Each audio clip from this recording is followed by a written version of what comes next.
हाल ही में भारत में health insurance claim के रिजेक्शन को लेकर के कुछ नया डेटा, कुछ नया विश्लेषण पेश किया गया है, जो ये बताता है कि भारत में जो प्राइवेट हेल्थ इंश्योरेंस कंपनियां हैं, उनका जो क्लेम सेटलमेंट रेशो है वो काफी ज्यादा नीचे जा रहा है, जिसकी वजह से अक्सर जो आपके कंज्यूमर्स हैं उनको नुकसान का सामना करना पड़ रहा है। तो आज इस वीडियो में हम इसी विषय पर विस्तार से बात करने की कोशिश करेंगे। मेरा नाम है अक्षय और आपका स्वागत है दृष्टि आईएएस चैनल की इस नए वीडियो में।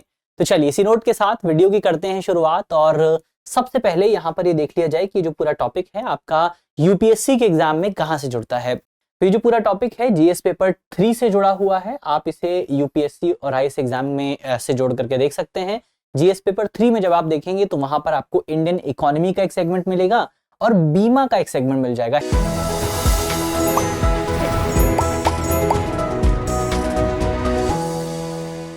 इंश्योरेंस एक अलग से सेगमेंट है यूपीएससी के एग्जाम में, और इंश्योरेंस सेगमेंट के अंदर बहुत सारे इंश्योरेंस आते हैं। हेल्थ इंश्योरेंस हो गया, लाइफ इंश्योरेंस हो गया, बहुत सारे इंश्योरेंस आपको देखने को मिल जाएंगे। तो सबके बारे में जो है थोड़ा थोड़ा आपको पता होना चाहिए। तो यहाँ पर कुछ इंपॉर्टेंट शब्द आएंगे जिन शब्दों के बारे में हम चर्चा करेंगे, और वो शब्द एग्जाम के लिहाज से इंपॉर्टेंट हैं। तो सबसे पहले वीडियो की जब शुरुआत करते हैं तो एक सूचना आपके लिए मौजूद है। सूचना ये है कि जो मुखर्जी नगर की क्लासेस थी वो अब नोएडा में शिफ्ट हो गई हैं। तो नोएडा में नए बैचेस की शुरुआत हो रही है। पुराने बैच जो है पहले से चल रहे हैं, कुछ नए बैच शुरू होने वाले हैं। तो अगर आप किसी बैच को ज्वाइन करना चाहते हैं नोएडा में, तो आप हमारे नए सेंटर को विजिट कर सकते हैं। नोएडा सेक्टर 15 का जो मेट्रो स्टेशन है उसके काफी करीब आपको ये नई क्लासेस देखने को मिल जाएंगी। इसके अलावा अगर आप ऑनलाइन माध्यम से संपर्क करना चाहते हैं तो आप हमारे नंबर पर भी कॉल कर सकते हैं। 8750187501 ये हमारा नंबर है, जिस पर आपको इस पूरे विषय के बारे में और ज्यादा डिटेल से जानकारी मिल जाएगी। चलिए यहां से आगे बढ़ते हैं और सबसे पहले बात करते हैं खबर पे। खबर क्या है उसको अगर आप देखें तो डेटा यहां पर ये बताता है कि फाइनेंशियल ईयर 2024 में यानी कि 2023-24 में 26,000 करोड़ रुपए के जो क्लेम थे उन क्लेम्स को रिजेक्ट किया गया, उनको खारिज किया गया, जो कि पिछले साल यानी फाइनेंशियल ईयर 2023 जो था उसकी तुलना में बढ़ोतरी को दर्शाता है। क्योंकि पिछले साल यानी 2023 में ये जो आंकड़ा था ये 21,861 करोड़ रुपए के आसपास था, और इस तरह से आपको टोटल 19.10% की वृद्धि जो है वो यहां पर देखने को मिली है।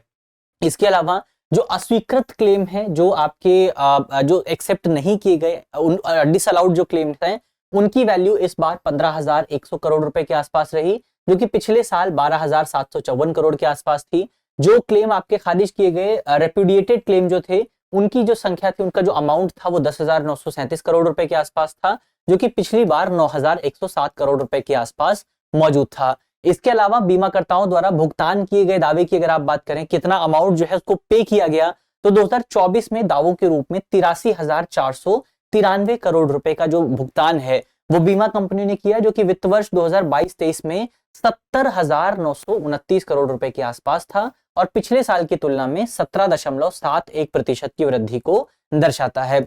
इसके अलावा बीमा कंपनियों ने वित्त वर्ष 2024 में 2.6 लाख करोड़ दावों का निपटान किया। इतने जो आपके क्लेम्स थे उनको सेटल किया गया, जिसमें औसत जो आपका दावा था वो 31,086 रुपए के आसपास था। तो ये कुछ डेटा जो है वो डेटा यहाँ पर भारत में जो हेल्थ इंश्योरेंस सेगमेंट है उसको लेकर के जारी किया गया है। अब इस डेटा के आधार पर क्या निष्कर्ष निकाले जा सकते हैं उनकी अगर आप बात करें, क्या यहाँ पर आपका विश्लेषण निकाला जा सकता है उसको अगर आप समझें, तो सेटलमेंट के मोड क्या रहे उसको अगर आप देखें। सेटलमेंट जो है वो आपका बहुत तरीके से किया जा सकता है। कैशलेस सेटलमेंट हो सकता है, रीइंबर्समेंट हो सकता है, दोनों का मिश्रण भी आपको देखने को मिल सकता है। तो जो कैशलेस सेटलमेंट है वो अक्सर सबसे ज्यादा रहता है, तो इस बार भी सबसे ज्यादा है। कैशलेस मोड में जो सेटलमेंट हुआ वो 66.16% के क्लेम का हुआ, रीइंबर्समेंट मोड में 39% और दोनों मोड में 1%। रीइंबर्समेंट मोड का क्या मतलब है?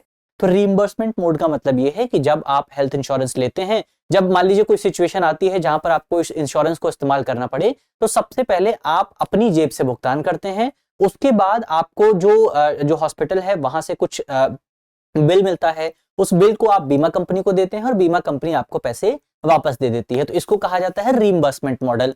एक होता है आपका कैशलेस भुगतान, कैशलेस मोड। इसमें आपको अपनी जेब से पैसे नहीं देने होते हैं, आप सीधे बीमा कंपनी से संपर्क कर सकते हैं और वो सीधे आपको जो है पेमेंट करवा देती है। तो ये आपका सेटलमेंट का मोड हुआ। क्लेम सेटलमेंट के डेटा की अगर आप बात करें तो 83% दर्ज किए गए क्लेम जो थे वो सेटल हुए, यानी कि 100 लोगों ने अगर क्लेम किया तो इसमें से 83% जो आपके लोग थे उनको उनका पैसा प्राप्त हो गया। 11% क्लेम जो है वो खारिज कर दिए गए, 6% क्लेम जो है वो 31 मार्च 2024 तक पेंडिंग रहे। तो ये ओवरऑल यहाँ पर आपको डेटा देखने को मिला है। क्लेम सेटलमेंट अनुपात की अगर आप बात करें तो सार्वजनिक क्षेत्र बीमाकर्ताओं के बीच में, यानी कि जो पब्लिक सेक्टर आपकी इंश्योरेंस है, इंश्योरर कंपनियां हैं, उनके बीच में क्लेम सेटलमेंट अनुपात 103.8% के आसपास रहा, जो कि काफी बेहतर परफॉर्मेंस को दर्शाता है। यानी कि जो सरकारी कंपनियां, सरकारी इंश्योरेंस कंपनियां हैं, उन्होंने काफी अच्छा क्लेम सेटलमेंट रेशियो जो है वो प्रदान किया है।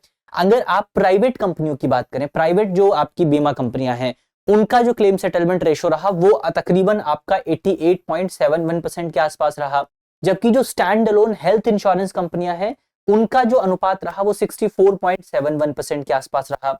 इसके अलावा जीवन बीमा मृत्यु दर के अनुपात की अगर आप बात करें तो कुल भुगतान जो किया गया फाइनेंशियल ईयर 2024 में वो 48,512 करोड़ रुपए के आसपास था, जबकि फाइनेंशियल ईयर 2023 में ये 46,380 करोड़ रुपए के आसपास था। तो ये कुछ आप कह सकते हैं विश्लेषण यहाँ पर आपको देखने को मिला है। अब थोड़ा सा इस विश्लेषण से क्या आप निष्कर्ष निकालेंगे, उसको समझने से पहले हमें ये समझना पड़ेगा कि यहाँ पर आपका जो ओवरऑल बात हो रही है कि शब्द क्या क्या है, उन शब्दों को थोड़ा सा हम समझ लेते हैं। तो यहाँ पर एक शब्द आता है सबसे पहले आपका रिजेक्ट होना, यानी कि क्लेम का अस्वीकृत होना, और दूसरा शब्द आता है क्लेम का खारिजीकरण, जिसको आप इंग्लिश में कह सकते हैं रेप्यूडिएशन। तो अब रिजेक्शन और रेप्यूडिएशन में क्या डिफरेंस है, अगर ये आपसे कोई पूछता है तो इसको आपको थोड़ा सा समझ लेना है। अस्वीकृति का मतलब ये होता है कि जब आपके क्लेम को जांचे बिना, उसको इवैल्यूएट किए बिना, केवल डॉक्यूमेंट की त्रुटि के आधार पर खारिज कर दिया जाता है। मान लीजिए आप कोई क्लेम करते हैं और क्लेम में आप गलत डॉक्यूमेंट लगा देते हैं और आपका क्लेम खारिज हो जाता है, तो इसको कहा जाता है रिजेक्ट होना। तो ये होता है आपका रिजेक्ट होना। दूसरा आपका शब्द है रेप्यूडिएशन। रेप्यूडिएशन को खारिजीकरण या फिर इसको भी सामान्य शब्दों में खारिज ही कहा जाता है, लेकिन इसका मतलब अलग होता है। इसका मतलब ये होता है कि जब आप कंपनी को क्लेम करते हैं, आपने सही डॉक्यूमेंट भी लगाए हैं, लेकिन इसके बावजूद भी आपको क्लेम नहीं मिल पाता है क्योंकि कंपनी को लगता है कि आपका क्लेम गलत है। तो इवैल्यूएट करने के बाद जब कंपनी आपके क्लेम को खारिज करती है तो इसको क्या कहा जाता है, रेप्यूडिएशन कहा जाता है। जबकि अगर इवैल्यूएट करने से पहले खारिज किया जाता है केवल डॉक्यूमेंट या प्रोसीजरल एरर्स के आधार पर, तो इसको कहा जाता है रिजेक्शन। तो ये दोनों शब्द हमने यहां पर समझे, एक में इवैल्यूएशन नहीं होता है, एक में इवैल्यूएशन होता है। इसके अलावा एक होता है क्लेम सेटलमेंट अनुपात। क्लेम सेटलमेंट अनुपात का मतलब यह है कि कितने लोगों को क्लेम मिल पाता है, क्लेम करने के बाद जो है कितने लोग पैसा प्राप्त कर पाते हैं। यानी कि मान लीजिए आपने जो है बीमा, आपके साथ कोई दुर्घटना होती है, आप बीमा कंपनी के पास जाते हैं, बीमा कंपनी में आप एप्लीकेशन देते हैं पैसों के लिए और आपको पैसा मिल जाता है या फिर आपको पैसा नहीं मिल पाता, तो कितने लोगों को पैसा मिल पाता है, वो होता है आपका क्लेम सेटलमेंट अनुपात। और क्लेम सेटलमेंट अनुपात जो है वो बीमाकर्ता की विश्वसनीयता को दर्शाता है। अब आप सोच करके देखिए कि किसी बीमा कंपनी में क्लेम सेटलमेंट अनुपात मान लीजिए 40% है। 40% होने का मतलब यह है कि अगर 100 लोग उस कंपनी में क्लेम करते हैं तो केवल 40 लोगों को यहां पर क्लेम मिल पाता है। तो ये बहुत खराब अनुपात माना जाता है। सामान्यतः जब आप जांच करते हैं किसी कंपनी की, किसी बीमा कंपनी की, तो उसका अनुपात जो है वो 85% से ज्यादा होना चाहिए। अगर किसी कंपनी का जो बीमा अनुपात है, जो क्लेम सेटलमेंट रेशियो है, वो 85% से कम है, तो माना जाता है कि कंपनी बहुत अच्छा परफॉर्मेंस नहीं दे रही है, कंपनी जो है बहुत खराब परफॉर्मेंस कर रही है और बिना किसी कारण के लोगों के क्लेम को रिजेक्ट किया जा रहा है। तो ये ओवरऑल यहाँ पर आपका कुछ परिभाषाएं हमने देखी।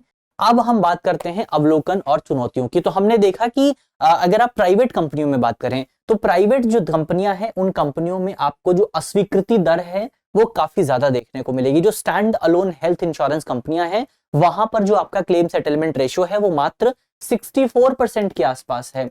64% के आसपास होने का मतलब ये है कि अगर 100 लोग यहां पर क्लेम करते हैं तो स्टैंड अलोन हेल्थ इंश्योरेंस कंपनियों में केवल 64% लोगों को ही उनका पैसा प्राप्त हो केवल 64 लोगों को ही अपना पैसा प्राप्त हो पाता है और जो शेष लोग हैं उनको पैसा प्राप्त नहीं हो पाता। तो ये एक बेसिकली आपका कंपनी की अक्षमता को दर्शाता है, कंपनी की इनकेपेबिलिटी को दर्शाता है और सख्त जांच के नियमों को दर्शाता है। तो एक तो ये हम निष्कर्ष निकाल सकते हैं। दूसरा निष्कर्ष यहां से निकाला जा सकता है कि सार्वजनिक क्षेत्र की जो बीमा कंपनियां हैं वो प्राइवेट कंपनियों की तुलना में और स्टैंड अलोन हेल्थ इंश्योरेंस कंपनियों की तुलना में ज्यादा बेहतर परफॉर्मेंस कर रही हैं। तो ये भी यहां से निष्कर्ष निकाला जा सकता है। और एक निष्कर्ष यहां से ये भी हो सकता है कि ओवरऑल यहां पर अभी भी जो आपका हेल्थ इंश्योरेंस का सेगमेंट है वो काफी ज्यादा उसकी एक्सेसिबिलिटी का ऊपर सवाल उठाए जा सकते हैं। उसकी एक्सेसिबिलिटी जो है, उसकी जो पेनिट्रेशन है वो काफी ज्यादा बड़ा नहीं है। तो अभी भी हमें भारत में बहुत सारे लोग हैं जिनके पास हेल्थ इंश्योरेंस मौजूद नहीं है। तो सरकार को कोशिश करनी चाहिए कि ज्यादा से ज्यादा लोग जो हैं वो हेल्थ इंश्योरेंस के बारे में जाने। तो इसके लिए सरकार जो है वो जागरूकता अभियान चला सकती है, एक्सेसिबिलिटी कैंपेन्स यहाँ पर चलाए जा सकते हैं, क्योंकि यहाँ पर सरकार ने अपने लिए टारगेट डिसाइड किया है कि हमें 2047 तक सभी के लिए 100% इंश्योरेंस का जो टारगेट है वो प्राप्त करना है। तो ये टारगेट यहाँ पर सरकार ने डिसाइड किया है। अब जब इंश्योरेंस की बात आती है तो इंश्योरेंस के मामले में आपका एक और शब्द काफी इंपॉर्टेंट हो जाता है और वो शब्द है इरेडाई। इरेडाई वो है जो कि बेसिकली सेबी का काम करता है भारत के इंश्योरेंस सेक्टर के लिए। तो जैसे सेबी जो है security exchange board of India, वो भारत में शेयर बाजार को रेगुलेट करता है, उसी तरीके से इरेडाई जो है वो भारत में जो आपकी इंश्योरेंस कंपनियां हैं उनको रेगुलेट करता है। तो इसकी फुल फॉर्म अगर आप देखें, इसकी फुल फॉर्म है भारतीय बीमा विनियामक और विकास प्राधिकरण। इरेडाई को 1999 में 1999 में स्थापित किया गया था। 1999 में और क्या इंपॉर्टेंट इवेंट हुए थे अगर आपको याद है तो कमेंट बॉक्स में जल्दी से बता दीजिए। और इसका उद्देश्य है भारत में बीमा ग्राहकों के हितों की रक्षा करना, उनके इंटरेस्ट को बनाए रखना। इरेडाई को 1999 में एक अधिनियम के माध्यम से स्थापित किया गया था। इस तरह से ये एक वैधानिक निकाय बन जाता है, एक स्टैट्यूटरी बॉडी बन जाती है और वर्तमान समय में वित्त मंत्रालय के अधीन काम करता है। इसके अलावा ये बीमा से संबंधित गतिविधियों की निगरानी करते हुए बीमा उद्योग के विकास को नियंत्रित करता है। जैसे हम हेल्थ इंश्योरेंस सेगमेंट को डेवलप कैसे करें, ये जो तमाम डिसीजंस हैं वो आपका इरेडाई द्वारा लिए जाते हैं। प्राधिकरण की जो शक्तियां हैं और इसके जो अधिकार हैं वो इरेडाई अधिनियम 1999 और बीमा अधिनियम 1938 के माध्यम से आपको प्राप्त होते हुए नजर आ जाते हैं। तो इन दो अधिनियम के माध्यम से इरेडाई को शक्तियां प्राप्त होती हैं। तो ये ओवरऑल यहाँ पर हमने इरेडाई को लेकर के जो इंपॉर्टेंट पॉइंट्स थे उनको समझा। अब अंत में इस पूरे टॉपिक को समाप्त करते हैं और एक करंट अफेयर का सवाल आपके लिए मौजूद है। सवाल में अगर आप देखें, सवाल में आपसे पूछा गया है कि निम्नलिखित में से कौन सा विकल्प क्लेम सेटलमेंट अनुपात अधिक होने का अर्थ सही तरीके से बताता है। हमारे ऑप्शन है, ऑप्शन ए बीमा कंपनियों के प्रीमियम संग्रहण में वृद्धि, ऑप्शन बी बीमा कंपनियों द्वारा दावों को खारिज किए जाने की अधिक दर, ऑप्शन सी बीमा कंपनियों की विश्वसनीयता और दावों का समय पर समाधान, ऑप्शन डी बीमा कंपनियों का मुनाफा अधिक होना। तो इसका सही जवाब आपको जल्दी से कमेंट बॉक्स में बताना है कि यहाँ पर कौन सा जो आपका ऑप्शन है वो क्लेम सेटलमेंट अनुपात के सही होने के अर्थ को ढंग से बताता है। तो यहाँ पर इसी नोट के साथ अपनी वीडियो को करते हैं समाप्त। मुझे उम्मीद है कि वीडियो में हमने जितने भी इंपॉर्टेंट टॉपिक्स पे चर्चा की है वो आपको समझ में आए होंगे।